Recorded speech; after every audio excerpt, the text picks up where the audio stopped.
ഇതളടരാതെ the symphony of love ഭാഗം 16. അനുകമ്പയോടെ sister എല്ലാം കേട്ടിരുന്നു. നിധി പറഞ്ഞു നിർത്തിയപ്പോൾ സിസ്റ്ററിൽ നിന്നും ഒരു ദീർഘനിശ്വാസം മുതിർന്നു.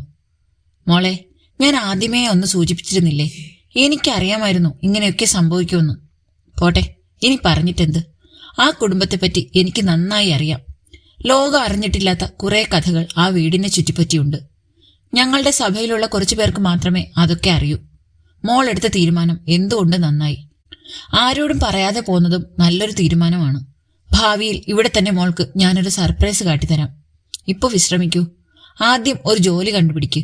അതുവരെ ഞങ്ങളുടെ സ്കൂളിൽ കുട്ടികൾക്ക് വയലിൻ ക്ലാസ് എടുത്തോളൂ. താമസിയാതെ ഒരു ഹോസ്റ്റലും കണ്ടുപിടിക്കണം. ഇവിടെ അധികം ദിവസം പുറത്തുള്ളവർക്ക് താമസിക്കാൻ അനുവാദമില്ല. ശരി സിസ്റ്റർ, ഒത്തിരി നന്ദിയുണ്ട്. ശരിയെന്നാ, നാളെ മുതൽ സൗകര്യം പോലെ സ്കൂളിലേക്ക് വന്നോളൂ. സിസ്റ്റർ എണീറ്റ് പോകുന്നത് നോക്കിയിരുന്നപ്പോൾ ഈ ലോകം ഇനിയും അസ്തമിച്ചു പോകാത്തത് ഇങ്ങനെയുള്ള ചില പുണ്യജന്മങ്ങൾ ഇപ്പോഴും ഇവിടെ അവശേഷിക്കുന്നത് കൊണ്ടാണെന്ന് തോന്നിപ്പോകുന്നു. പിറ്റേന്ന് സിസ്റ്ററോടൊപ്പം സ്കൂളിൽ ചെന്നു. നിധിയെ സ്കൂളിന്റെ പ്രിൻസിപ്പലിന് പരിചയപ്പെടുത്തി. ലിറ്റിൽ ഫ്ലവർ മാഡം, ഇതാണ് ഞാൻ പറഞ്ഞ ശ്രീനിധി. സംഗീതത്തിൽ ഡോക്ടറേറ്റ് എടുത്തിട്ടുണ്ട്. ഹായ് നിധി, ഇരിക്കൂ. സിസ്റ്ററും ഇരിക്കൂ. ഏതിലാണ് റിസർച്ച്? ഭാരതത്തിലെ വയലിൻ സംഗീതജ്ഞരും സംഗീതത്തിൽ അവരുടെ സംഭാവനകളും എന്ന വിഷയത്തിലാണ്. Very good. അധികം ആരും കൈവയ്ക്കാത്ത മേഖല. നല്ല കോളേജുകളിൽ ജോലി കിട്ടാൻ യാതൊരു ബുദ്ധിമുട്ടും ഉണ്ടാവില്ല. Thank you ma'am. അപ്ലൈ ചെയ്യണം. Okay, good. നിധി, ആഴ്ചയിൽ 3 ദിവസമാണ് ഈ സ്കൂളിൽ സംഗീത ക്ലാസ് ഉള്ളത്. സംഗീതം പഠിപ്പിക്കുന്ന ഒരു മിസ് ഉണ്ട്. വയലിൻ പഠിക്കാൻ താല്പര്യമുള്ളവരുണ്ടെങ്കിൽ വൈകുന്നേരം ട്യൂഷൻ ക്ലാസ് കൊടുക്കാം. മിസ്സിനോട് ആലോചിച്ച് ഏതെങ്കിലും ഒരു പീരീഡ് ക്ലാസ്സിൽ പൊക്കോളൂ. താങ്ക് യു മാം. കോളേജിൽ ജോലി കിട്ടിയാൽ ഞാൻ പോകും. അതുവരെ മതി ഇവിടെ. ഞാൻ ട്യൂഷൻ ക്ലാസ് കൊടുത്തോളാം. റെഗുലർ ക്ലാസ്സിൽ ആ മിസ് പൊയ്ക്കോട്ടെ. ഞാൻ കാരണം അവർക്ക് ബുദ്ധിമുട്ടാകണ്ട. ശരി ശരി, നിധിയുടെ ഇഷ്ടം പോലെ ചെയ്തോളൂ. കൃപ സിസ്റ്ററിന്റെ മോളല്ലേ, അപ്പൊ പിന്നെ നിന്നെ ഞങ്ങൾ എങ്ങനെയാ ഉപേക്ഷിക്കുക? ലിറ്റിൽ ഫ്ലവർ ചിരിച്ചു. ഒരിക്കൽ കൂടി അവർക്ക് നന്ദി പറഞ്ഞുകൊണ്ട് പുറത്തേക്ക് ഇറങ്ങുമ്പോഴാണ് അത് ശ്രദ്ധിച്ചത്. പ്രിൻസിപ്പൽ വീൽ ചെയറിലാണ് ഇരിക്കുന്നതെന്ന്. സിസ്റ്റർ, മാഡത്തിന് എന്ത് പറ്റിയതാണ്? അത് ജന്മനാ ഉള്ളതാണ്. അംഗവൈകല്യത്തിന്റെ പേരിൽ മാതാപിതാക്കളാൽ ഉപേക്ഷിക്കപ്പെട്ടാണ് ഞങ്ങളുടെ കൈവശം കുറച്ച് ദിവസങ്ങൾ മാത്രം പ്രായമുള്ള ഒരു കുഞ്ഞെത്തിപ്പെടുന്നത്. അവളെ ഞങ്ങൾ ലിറ്റിൽ ഫ്ലവർ എന്ന് വിളിച്ചു. ദൈവത്തിന്റെ പദ്ധതികൾ എന്തൊക്കെയെന്ന് ആര് കണ്ടു? മാതാപിതാക്കൾ ഉപേക്ഷിച്ചില്ലായിരുന്നെങ്കിൽ ഒരുപക്ഷെ സ്വന്തം വീട്ടിലെ ഏതെങ്കിലും ഒരു മുറിയിൽ അടയ്ക്കപ്പെട്ട ആ ജീവിതം അവസാനിച്ചേനെ. സിസ്റ്റർ ക്ലാസ്സിലേക്ക് പോയി. നിധി തിരികെ കോൺവെന്റിലേക്കും. മുറിയിലെത്തിയ ഉടനെ ഹൈദരാബാദിലുള്ള സംഗീത കോളേജുകളിലേക്ക് അപേക്ഷകൾ തയ്യാറാക്കി വെക്കുകയാണ് ആദ്യം ചെയ്തത്. നാളെ തന്നെ എല്ലാം പോസ്റ്റ് ചെയ്യണം. ഒട്ടും വൈകിക്കൂടാ.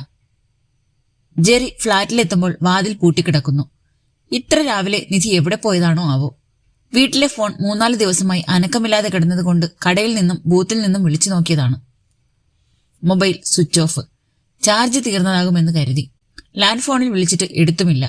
റിസപ്ഷനിൽ വിളിച്ചപ്പോൾ മാഡം പുറത്തു പോയി എന്നാണ് പറഞ്ഞത്. പുറത്തുപോയ നിധി ഇതുവരെ തിരിച്ചു വന്നില്ലേ? തിരികെ റിസപ്ഷനിൽ വന്നു. അവിടെയുള്ള പയ്യൻ ജെറിയെ കണ്ടതും താക്കോൽ എടുത്തു കൊടുത്തു. മാഡം 3 ദിവസം മുന്നേ രാവിലെ താക്കോൽ ഏൽപ്പിച്ചിട്ട് പോയതാണ്. പോയെന്നോ? എങ്ങോട്ട്? അറിയില്ല സാർ, പിന്നെ ഇങ്ങോട്ട് വന്നിട്ടില്ല. മുഴുവൻ കേൾക്കാൻ നിൽക്കാതെ ഓടിപ്പോയി മുറി തുറന്നു. തന്റെ ഡ്രസ്സുകളെല്ലാം അങ്ങനെ തന്നെയുണ്ട്. ഫോൺ ടേബിളിൽ ഇരിക്കുന്നു. അതിനു സമീപം ഫ്രെയിം ചെയ്തു വെച്ച തങ്ങളുടെ ഫോട്ടോയും കാണാനില്ല. നിധിയുടേതായ യാതൊന്നും അവിടെയില്ല. ഇവൾക്ക് എന്താ പറ്റിയത്? തന്നെ നിർബന്ധിച്ച് വീട്ടിലേക്ക് പറഞ്ഞയച്ചത് അവൾക്ക് പോകാൻ വേണ്ടിയായിരുന്നോ? ആലോചിച്ചിട്ട് ഒരെത്തും പിടിയും കിട്ടുന്നില്ലല്ലോ. ഫോൺ എടുത്ത് പോക്കറ്റിലിട്ട് ബൈക്കിന്റെ കീ എടുത്ത് വാതിൽ പൂട്ടി ഇറങ്ങി. നേരെ വിധുവിന്റെ ഫ്ളാറ്റിലേക്കാണ് പോയത്. വിധു ഓഫീസിലേക്ക് പോകാൻ ഇറങ്ങുകയായിരുന്നു. ജെറിയുടെ വെപ്രാളവും ആദ്യം കണ്ട് വിധു അമ്പരന്നു. എന്താടാ, എന്തു പറ്റി? എടാ, നിധി എവിടെയെന്നറിയാവോ? മിനിയാന്ന് രാവിലെ ഇവിടെ വന്നിരുന്നു. ഇവിടെ നിന്നാണ് ഫ്രഷ് ആയതും ഫുഡ് കഴിച്ചതും. നാട്ടിലേക്ക് പോകുന്നു എന്നാണ് പറഞ്ഞത്. വല്ലാതെ അപ്സെറ്റ് ആയിരുന്നു അപ്പോൾ. നിധി പോയി കഴിഞ്ഞപ്പോ ഞാൻ നിന്നെ ട്രൈ ചെയ്തിരുന്നു. നീ ചോദിച്ചില്ലേ എന്തിനാ ഇപ്പോ നാട്ടിൽ പോകുന്നതെന്ന്? ആ, ചോദിച്ചു. ഒരു ചെറിയ ആവശ്യമുണ്ടെന്ന് പറഞ്ഞു. ഞാൻ വിചാരിച്ചു നിന്നെ വിളിച്ചു പറഞ്ഞിട്ടുണ്ടാവുമെന്ന്. ഇല്ലടാ, വീട്ടിലെ ഫോൺ കേടായിപ്പോയി. ഞാൻ കടയിൽ നിന്നും ബൂത്തിൽ നിന്നും ഒക്കെ വിളിച്ചു. എടുക്കാതായപ്പോ അവൾ എന്തെങ്കിലും പ്രോഗ്രാമിന് പോയി കാണുമെന്ന് വിചാരിച്ചു. നിനക്ക് നിധിയുടെ വീട്ടിലെ ആരുടെയെങ്കിലും നമ്പർ അറിയാമോ? ഈ ഫോണിൽ ആരുടെയെങ്കിലും നമ്പർ ഉണ്ടാകും. ഇതിന്റെ ചാർജും പോയി. ഇവിടെ ചാർജർ ഉണ്ടെങ്കിൽ ഒന്ന് ചാർജ് ചെയ്യുവോ? ശ്യാമിലി വേഗം ചാർജർ എടുത്തുകൊണ്ടുവന്നു. ഫോൺ ചാർജ് ചെയ്യാൻ വെച്ചു. എടാ, നീ യാത്ര ചെയ്തു വന്ന പടിയല്ലേ, ആദ്യം പോയി ഫ്രഷ് ആകു. ശ്യാമിലി, എന്റെ പുതിയ ധോത്തിയും ടീഷർട്ടും എടുത്ത് കൊടുക്ക്. ശ്യാമിലി ഷെൽഫ് തുറന്നു. വേണ്ടടാ, ഞാൻ കോളേജിൽ പോയി ഒന്ന് അന്വേഷിച്ച് ശ്രാവണയും കണ്ടിട്ട് വരട്ടെ. നീ പൊയ്ക്കോ, പക്ഷെ ഈ കോലത്തിൽ പോണ്ട. വിധുവിന്റെ നിർബന്ധം മൂലം ജെറി പെട്ടെന്ന് ഫ്രഷായി വന്നു. അപ്പോഴേക്കും ഫോൺ ഓണായി. അതിൽ നിന്നും നിധിയുടെ അമ്മയുടെ നമ്പർ നോക്കിയെടുത്തു. വിളിച്ചു സുഹൃത്തെന്ന വ്യാജേന വെറുതെ വിശേഷങ്ങൾ തിരക്കി. അവൾ അവിടെ ചെന്നിട്ടില്ല എന്ന് മനസ്സിലായി. വിധു ഓഫീസിലേക്ക് വിളിച്ചു പറഞ്ഞു ലീവാണെന്ന്. വാ, ഞാനും വരാം നിന്റെ കൂടെ. വിധുവാണ് ബൈക്ക് എടുത്തത്. ആദ്യം നിധി ജോലി ചെയ്യുന്ന കോളേജിലേക്കാണ് അവർ പോയത്. നിധി റിസൈൻ ലെറ്റർ തന്നിട്ട് നാട്ടിലേക്ക് പോയല്ലോ. കോളേജിൽ നിന്ന് കിട്ടിയ മറുപടി അതായിരുന്നു. ജെറി ആകെ തളർന്നു. എടാ, നിന്നോടെങ്കിലും ഒന്ന് പറഞ്ഞിട്ട് എവിടേക്കാണെങ്കിലും പോകായിരുന്നില്ലേ അവൾക്ക്? ഇല്ലെങ്കിൽ ഒരു ലെറ്ററെങ്കിലും എഴുതി വെച്ചിട്ട്. വിധു നിധിയെ കുറ്റപ്പെടുത്തി. ഇനിയിപ്പോ അവളെ കണ്ടെത്താതെ എന്താണ് കാരണമെന്ന് എങ്ങനെ അറിയും വിധു? അപ്പോഴാണ് സാന്താമരിയ ഓർമ്മ വന്നത്. നമുക്ക് സാന്താമരിയ വരെ ഒന്ന് പോവാം. അവൾക്ക് അവിടെ കൂട്ടുകാരിയായി ഒരു സിസ്റ്റർ ഉണ്ടായിരുന്നു. അവർ ഇവിടുന്ന് മാറിപ്പോയി. നമുക്ക് സിസ്റ്ററിന്റെ നമ്പർ വാങ്ങി അവിടെ എത്തിയിട്ടുണ്ടോ എന്ന് വിളിച്ചു ചോദിക്കാം. ആ, അത് ശരിയാണ്. ചിലപ്പോ അങ്ങോട്ട് പോകാൻ ചാൻസ് ഉണ്ട്. വാ, കേറ്. സാന്താമരിയയിൽ ചെന്ന് കൃപ സിസ്റ്ററുടെ നമ്പർ വാങ്ങി. ജെറിയുടെ കസിന്റെ ജോലിക്കാര്യത്തിനാണെന്നാണ് പറഞ്ഞത്. വഴിയിൽ നിന്ന് തന്നെ സിസ്റ്ററിനെ വിളിച്ചു. സിസ്റ്റർ സ്കൂളിൽ പോയിരിക്കുകയാണല്ലോ, വരുമ്പോ ആര് വിളിച്ചെന്ന് പറയണം. സിസ്റ്റർ എപ്പോൾ വരും? ഞാൻ വിളിച്ചോളാം. 4 മണി കഴിഞ്ഞ് വിളിക്കൂ. അവിടെ നിന്ന് മറുപടി കിട്ടി. ഇനി 4 മണി വരെ കാത്തിരിക്കുക തന്നെ. ജെറിയെ തനിയെ വിടുന്നത് ശരിയല്ല എന്നറിയാവുന്നതുകൊണ്ട് ഫ്ളാറ്റിലേക്ക് കൂട്ടി. ഇരിക്കാനോ നിൽക്കാനോ കഴിയാതെ അസ്വസ്ഥനായി അങ്ങുമിങ്ങും നടക്കുകയായിരുന്നു ജെറി. എന്തെങ്കിലും തക്കതായ കാരണമില്ലാതെ നിധി പോകില്ല. ഇവിടെ താൻ അറിയാതെ എന്തോ നടന്നിട്ടുണ്ട്. അതെങ്ങനെ കണ്ടുപിടിക്കും? താൻ നാട്ടിൽ പോയ സമയം കൊണ്ട് ഇവിടെ എന്താണ് സംഭവിച്ചത്? പോലീസിലും പരാതി കൊടുക്കാൻ വയ്യല്ലോ ദൈവമേ. താനായിരിക്കും എല്ലാത്തിനും സമാധാനം പറയേണ്ടതും ഉത്തരവാദിയും. 4 മണിയാകും വരെ ഒരു വിധത്തിലാണ് സമയം തള്ളി നീക്കിയത്. 4 മണിയായതും സിസ്റ്ററെ വിളിച്ചു. നിധിയോ? ഇല്ലല്ലോ, ഇങ്ങോട്ട് വന്നില്ല. എന്താ പ്രശ്നം? ഇല്ല സിസ്റ്റർ, ഒരു പ്രശ്നവുമില്ല. ഞാൻ വന്നപ്പോ അവളെ ഫ്ളാറ്റിൽ കണ്ടില്ല. 2 ദിവസമായി ഇവിടുന്ന് പോയിട്ടെന്നറിഞ്ഞു. അതാണ് വിളിച്ചത്. എന്നോടൊന്നും പറഞ്ഞിരുന്നില്ല. It's okay. Jerry call cut ചെയ്തു. ഞാനിനി എന്ത് ചെയ്യോടാ? എനിക്ക് അവളില്ലാതെ ഒരു നിമിഷം വയ്യ. നമുക്ക് അന്വേഷിക്കാം. നീ സമാധാനപ്പെട്. നിന്റെ ഫ്ളാറ്റിന്റെ റിസപ്ഷനിസ്റ്റിനോട് ഒന്നുകൂടി ചോദിക്കാം. ചിലപ്പോ എന്തെങ്കിലും അറിയാൻ പറ്റും. വിധുവും ജെറിയുടെ കൂടെ ഫ്ളാറ്റിലേക്ക് പുറപ്പെട്ടു. റിസപ്ഷനിസ്റ്റ് പയ്യനോട് വിവരങ്ങൾ ചോദിച്ചു. നിധി മാഡം പോയ അന്ന് ഫ്ളാറ്റിൽ മറ്റു വല്ലവരും വന്നിരുന്നോ? പയ്യൻ ഒരു നിമിഷം ഓർമ്മയിൽ പരതി. ആ, വന്നിരുന്നു. ഒരു സ്ത്രീ വന്നിരുന്നു. അവർ നിധി മാഡത്തെ അന്വേഷിച്ച് തന്നെയാണോ വന്നത്? അതറിയില്ല. ജെറി സാറിന്റെ ഫ്ളാറ്റിന്റെ നമ്പറാണ് ചോദിച്ചത്. ഏകദേശം എത്ര പ്രായം കാണും അവർക്ക്? ഒരു 60 വയസ്സ് കാണും. അവർ വന്ന ഉടനെ മാഡം പോയോ? ഒരു അരമണിക്കൂർ കഴിഞ്ഞപ്പോ ആ സ്ത്രീ ഇറങ്ങിപ്പോയി. പിന്നാലെ നിധി മാഡവും ഇവിടെ കീ ഏൽപ്പിച്ചു പോയി. 2 ആളും ഒരു വാഹനത്തിലാണോ പോയത്? അല്ല, മാഡം ഓട്ടോ വിളിച്ചാണ് പോയത്. പോയപ്പോ കരയുന്നുണ്ടായിരുന്നു എന്ന് തോന്നുന്നു. ശരി, നന്ദി. പയ്യന് നന്ദി പറഞ്ഞിട്ട് അവർ ഫ്ളാറ്റിലേക്ക് പോയി. ഇനി നിധിയുടെ അമ്മയെങ്ങാനും ആണോ വന്നത്? അതോ ബന്ധുക്കൾ പറ്റുമല്ലാവരും? വിധുവിന്റെ സംശയം അതായിരുന്നു. നിധിയുടെ അമ്മയ്ക്ക് 50-ൽ താഴെ പ്രായം വരും. അങ്ങനെ ആരെങ്കിലും ആണെങ്കിൽ അവൾ എന്തിനു പറയാതെ പോകണം? അതും ശരിയാണ്. ഇനി നിന്റെ അമ്മയായിരിക്കുമോ? എടാ, മണ്ടത്തരം പറയാതെ. അമ്മ ഇവിടെ എങ്ങനെ വരും? അമ്മയും അമ്മാച്ചനും തിരുവമ്പാടിക്കാണ് അന്ന് പോയത്. എന്റെ അക്കൗണ്ടിൽ നിന്നും അമ്മാച്ചൻ തിരുവമ്പാടി ബാങ്കിൽ നിന്നും പൈസയും പിൻവലിച്ചിട്ടുണ്ട്. ഛേ, ഇതിപ്പോ ആകെപ്പാടെ ഒരു പ്രഹേളികയായല്ലോ. നിധി എങ്ങനെയെങ്കിലും കണ്ടെത്തിയെങ്കിലേ നടന്നതെന്തെന്ന് മനസ്സിലാകൂ. പിരിയുന്നെങ്കിൽ പരസ്പരം കാരണം പറഞ്ഞ് ബോധ്യപ്പെടുത്തി പോകണമെന്നാണ് നിബന്ധനയുണ്ടായിരുന്നത്. ഇതിപ്പോ തന്നോട് ഒരു കാരണവും ബോധിപ്പിക്കാതെയാണ് അവൾ പോയിരിക്കുന്നത്. അതിന് മാത്രം എന്താണ് ഇവിടെ സംഭവിച്ചത്? ആ സ്ത്രീ ആരായിരുന്നു? ഒരു കേസ് പോലും കൊടുക്കാൻ പറ്റാത്ത അവസ്ഥയാണല്ലോ ദൈവമേ. എടാ, നമുക്ക് എന്റെ ഫ്ളാറ്റിലേക്ക് പോകാം. ഇവിടെ തനിയെ ഇരിക്കണ്ട. വേണ്ടടാ, നിധി എങ്ങാനും വന്നാലോ? എന്നാ ഞാൻ പൊക്കോട്ടെ. ശ്യാമിലി തനിച്ചല്ലേ ഉള്ളൂ അവിടെ. ഒരു ദിവസം കൂടി നോക്കാം. എന്നിട്ടും വിവരമൊന്നും കിട്ടിയില്ലെങ്കിൽ ബാംഗ്ലൂരുള്ള എല്ലാ ലേഡീസ് ഹോസ്റ്റലിലും അന്വേഷിക്കുക. ഇല്ലെങ്കിൽ നേരെ ഒറ്റപ്പാലത്തിന് പോവുക. ജെറി തന്റെ തീരുമാനം വിധുവിനോട് പറഞ്ഞു. ഒറ്റപ്പാലത്തിന് പോയിട്ട് നീ എന്ത് ചെയ്യും? നിധി അവിടെ ഇല്ലെങ്കിൽ നിന്നെ അവർ പോലീസിൽ ഏൽപ്പിക്കും. അതിനാൽ അങ്ങോട്ട് പോണ്ട. ഇനി അഥവാ അവൾ അവിടെ ഉണ്ടെങ്കിൽ സുരക്ഷിതയാണല്ലോ. നമുക്ക് 2 ആൾക്കും കൂടി പോവാം. നീ ഏതായാലും ഒറ്റയ്ക്ക് അവിടെ പോണ്ട. ജെറിയുടെ തീരുമാനത്തോട് വിധുവിന് യോജിക്കാനാവുമായിരുന്നില്ല. എടാ, എന്തെങ്കിലും വരുന്നത് പോലെ വരട്ടെ, ഞാൻ സഹിച്ചോളാം. എനിക്ക് അവളില്ലാതെ പറ്റില്ല. എന്റെ കൂടെ ജീവിക്കണ്ട. എന്തിനാണ് പോയതെന്ന കാരണമെങ്കിലും എനിക്കറിയണം. അവൾ എവിടെയാണെന്നും അറിയണം. ഇല്ലെങ്കിൽ എനിക്ക് ഭ്രാന്ത് പിടിക്കും. നീ ഇപ്പൊ ഒറ്റപ്പാലത്തിന് പോകണ്ട, നമുക്ക് അന്വേഷിക്കാം. ഏതായാലും ഇന്ത്യ വിട്ട് പോയിട്ടുണ്ടാവില്ലല്ലോ. വെറുതെ ആവശ്യമില്ലാത്ത പുലിവാലി പിടിക്കല്ലേ. ജെറി ഒറ്റപ്പാലത്തിന് പോകുന്നത് വിധു വീണ്ടും എതിർത്തു. ഏതായാലും നാളെ കൂടി നോക്കുക. ഇല്ലെങ്കിൽ ആദ്യയോടെ ബാംഗ്ലൂർ അന്വേഷിക്കുക. പിന്നത്തെ കാര്യം ആലോചിക്കാം. കേട്ടല്ലോ? സഹതാപത്തോടെ കൂട്ടുകാരനെന്ന് നോക്കിയിട്ട് വിധു യാത്ര പറഞ്ഞിറങ്ങി. ഒരു ദിനം കൂടി ഒന്നും സംഭവിക്കാതെ കടന്നുപോയി. ഇനി കാത്തിരിക്കുന്നതിൽ അർത്ഥമില്ല. എവിടെയാണെങ്കിലും നിധിയെ കണ്ടുപിടിക്കുക, അത് മാത്രമായിരുന്നു ലക്ഷ്യം. ജോലിയും മറ്റെല്ലാ കാര്യങ്ങളും ജെറി മറന്നു. അതിനേക്കാൾ പ്രാധാന്യം നിധിയെ കണ്ടെത്തുക എന്നുള്ളതായിരുന്നു. പിറ്റേന്ന് രാവിലെ മുതൽ ബാംഗ്ലൂരുള്ള സകല ലേഡീസ് ഹോസ്റ്റലിലെ നമ്പരും അഡ്രസ്സും എടുത്ത് അന്വേഷണം തുടങ്ങി. ഓരോ ഹോസ്റ്റലിലും നിധി അന്വേഷിക്കുമ്പോൾ അവൾ ഇവിടെ ഉണ്ടാകുമെന്ന് പ്രതീക്ഷിച്ചു. ഓരോ ദിവസവും രാത്രി വൈകി ഫ്ളാറ്റിൽ വന്നു കയറി. ഭക്ഷണം കഴിക്കാനോ വസ്ത്രം മാറാനോ പോലും മറന്നു. ഒരാഴ്ച കൊണ്ട് ജെറിയുടെ രൂപവും ഭാവവും മാറിപ്പോയി. ഷേവ് ചെയ്യാതെ ഭക്ഷണം കഴിക്കാതെ ആകെ അവശനായി. എങ്കിലും സിറ്റിയിലെ അവസാനത്തെ ഹോസ്റ്റലിലും അന്വേഷണം പൂർത്തിയാക്കി നിരാശയോടെ റൂമിൽ വന്നു കിടന്നു. പുറത്തേക്കിറക്കമില്ല. ഓഫീസിൽ പോയിട്ട് ദിവസങ്ങളായി. കമ്പനിയിൽ നിന്നും അന്വേഷണം വന്നു. പക്ഷേ പുറത്തേക്കിറങ്ങാൻ പോലും മനസ്സ് വരാതെ ജെറി മുറിയിൽ തന്നെ കഴിച്ചുകൂട്ടി. വിധു ഇടയ്ക്ക് വന്ന് തന്റെ ഫ്ളാറ്റിലേക്ക് വരാൻ നിർബന്ധിച്ചു. പോകാൻ ജെറി കൂട്ടാക്കിയില്ല. നിധി വരും, അപ്പോ ഞാനിവിടെ ഉണ്ടാവണം, ജെറി പുലമ്പിക്കൊണ്ടിരുന്നു. സുഹൃത്തിന്റെ പതനം കണ്ട് വിധു നെടുവീർപ്പിട്ടു. എന്നും വൈകിട്ട് ശ്യാമിലിയെ കൊണ്ട് ഭക്ഷണം ഉണ്ടാക്കിച്ചു കൊണ്ടുവന്ന് കുറച്ചെങ്കിലും കഴിപ്പിക്കാൻ നന്നേ പാടുപെട്ടു. നീ ഇങ്ങനെ കിടന്നാൽ എങ്ങനെയാ? നിന്റെ ജോലി പോയില്ലേ? അവള് വരും, വരാതെ എവിടെ പോവാനാ? വിധു പലതും പറഞ്ഞ് ആശ്വസിപ്പിച്ചു. ഇല്ലടാ, അവള് വരില്ല. എന്റെ പ്രതീക്ഷ അറ്റു. അവളെ എനിക്കറിയാവുന്ന പോലെ മറ്റാർക്കറിയാനാ? ഒരു ഉറച്ച തീരുമാനമെടുത്ത് പോയതാണവൾ. ഇല്ലെങ്കിൽ എന്ത് തല പോകുന്ന പ്രശ്നമാണെങ്കിലും എന്നോട് പറഞ്ഞേനെ. അവളില്ലാതെ എനിക്ക് എന്തിനാ ജോലി? എടാ, ഞങ്ങൾ തമ്മിൽ ഒരു പ്രശ്നമോ ഒരു ചെറിയ സൗന്ദര്യപ്പിണക്കമോ പോലും ഇല്ലായിരുന്നു. എന്താ കാര്യമെന്നൊന്ന് പറഞ്ഞിട്ട് പോയിരുന്നെങ്കിൽ എനിക്ക് അതെങ്കിലും ഓർത്ത് സമാധാനിക്കായിരുന്നു. വിദൂരതയിലേക്ക് നോക്കിക്കൊണ്ടാണ് ജെറി അത് പറഞ്ഞത്. ആ കണ്ണുകളിലെ നിർജീവത്വം വിധുവിനെ ഭയപ്പെടുത്തി. ഇനി ഇതിങ്ങനെ പോയാൽ ശരിയാകില്ല. ജെറിയുടെ വീട്ടിൽ വിളിച്ചു പറയണം. ഓഫീസിൽ നിന്നും വാണിംഗ് ലെറ്റർ അയക്കാൻ പോവുകയാണെന്നറിഞ്ഞു. വിധു ടേബിളിൽ നിന്നും ജെറിയുടെ ഫോൺ എടുത്തു. വീട്ടിലെ നമ്പർ സ്വന്തം ഫോണിൽ സേവ് ചെയ്തു. ഇവിടെ നിന്നും വിളിച്ചാൽ ശരിയാകില്ല. ഫ്ളാറ്റിൽ ചെന്നിട്ട് വിളിച്ചു പറയാം, അതാണ് നല്ലത്. പാത്രങ്ങളും എടുത്ത് വിധു പുറത്തേക്കിറങ്ങി. വിധുവിന്റെ ഫോൺ അറ്റൻഡ് ചെയ്തത് ജോസ് മോനാണ്. ചേട്ടായി, ഇത് ഞാനാ, ജെറിയുടെ ഫ്രണ്ട് വിധു. എന്നാടാ പറയ്.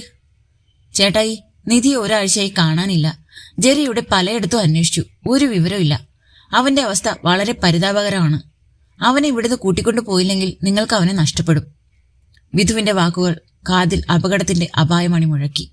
അവൻ നിധിയുടെ കൂടെ താമസിക്കുന്നു എന്നറിഞ്ഞിട്ടും അപ്പച്ചനും അമ്മച്ചിക്കും യാതൊരു ഭാവമാറ്റവും ഇല്ലാതിരുന്നത് അന്നേ ശ്രദ്ധിച്ചതാണ്. രണ്ടും കൂടി എന്തൊക്കെയോ പ്ലാൻ ഇടുന്നുണ്ടെന്നും തോന്നിയിരുന്നു. നിധിയെ കാണാതായിട്ടുണ്ടെങ്കിൽ അതിന്റെ ഉത്തരവാദികൾ അപ്പച്ചനും അമ്മച്ചിയും മാത്രമാണ്. സ്വന്തം മകന്റെ ജീവിതം വെച്ചാണ് കുടുംബത്തിന്റെ അന്തസ്സ് കെട്ടിപ്പടുക്കുന്നതെന്ന് അവർ ഓർക്കുന്നില്ല. ജോസ്മോൻ അപ്പച്ചന്റെ മുറിയുടെ വാതിലിൽ തട്ടി വിളിച്ചു. അപ്പച്ചാ, വാതിൽ തുറന്നേ. എന്നാടാ ഈ പാതിരാത്രിക്ക്? അമ്മച്ചിയാണ് വാതിൽ തുറന്നത്. ജെറിയുടെ പെണ്ണിനെ നിങ്ങൾ എങ്ങോട്ടാ ഓടിച്ചു വിട്ടത്? നീ എന്താടാ ഉറങ്ങിക്കിടക്കുന്നവരെ വിളിച്ചെണീപ്പിച്ച് തോന്നിയാസം പറയുന്നോ? അമ്മച്ചി ക്ഷോഭിച്ചു. ആ, തോന്നിയാസാണോ അല്ലയോ എന്ന് നിങ്ങൾ മനസ്സിലാക്കാൻ പോണേ ഉള്ളൂ. സ്വന്തം മോന്റെ ജീവിതം വെച്ചാണ് നിങ്ങൾ കളിക്കുന്നത്. അവൻ എന്നാടാ പ്രശ്നം? കട്ടിലിൽ നിന്നും കുഞ്ഞുഞ്ഞ് എണീറ്റ് വന്നു. മകനെ ജീവനോടെ വേണമെങ്കിൽ വേഗം ബാംഗ്ലൂർക്ക് ചെല്ലാൻ. അവന്റെ കൂട്ടുകാരെ ഇപ്പോൾ വിളിച്ചിരുന്നു. സമാധാനമായല്ലോ രണ്ടുപേർക്കും. തിരികെ റൂമിലേക്ക് പോരുമ്പോൾ കുഞ്ഞനുജന് എന്തു പറ്റിയെന്നോർത്ത് ഉള്ളു വേവുകയായിരുന്നു. പിന്നിൽ നിന്നും അപ്പച്ചൻ എന്തോ പറഞ്ഞത് കേട്ടില്ല. എന്തിനു കേൾക്കണം?